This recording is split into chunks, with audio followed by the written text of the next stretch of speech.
Hello friends, and welcome to Cooking with Rod. All the ingredient amounts will be down in the description below, and you can pause the video as you do each step of the recipe. If you make this recipe, please leave a comment and let us know how it went. Here we go.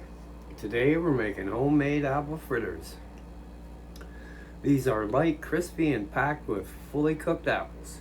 No raw chunks, no soggy centers. Inspired by Chef John, this method caramelizes the apples first, then folds them into a lightly spiced batter before frying until golden brown.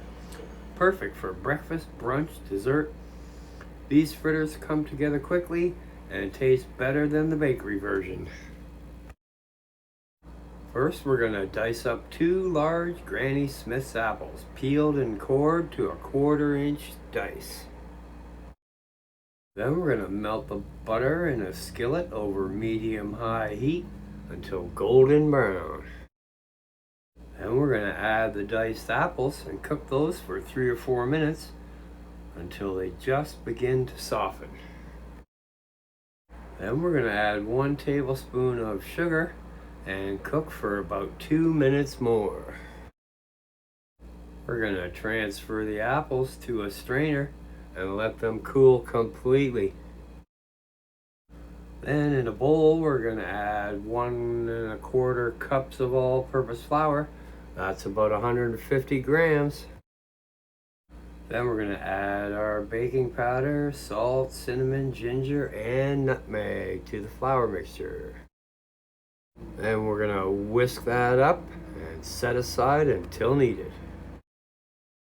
Then in another bowl we're going to whisk our eggs, 1/2 cup of sugar, and melted butter together. Then we're going to stir in our cooled apples and the sparkling apple cider. Then we're going to add the dry ingredients and stir just until combined. Do not overmix. Now we're going to heat our oil to 350 degrees Fahrenheit or 175 Celsius in a heavy pot. Then we're going to spoon about 2 tablespoons of batter per fritter into the oil, flattening them slightly. We're going to fry those for about 2 minutes per side until golden brown and crispy. Then we're going to remove those to a paper towel to drain. Then we're going to whisk together 1/2 cup of confectioner's sugar and 1 tablespoon of sparkling cider, plus or minus a bit, and a pinch of cinnamon. Then we're going to drizzle that over the warm fritters. So there you go, apple fritters. Enjoy. The complete written recipe will be in the description box down below, so check that out.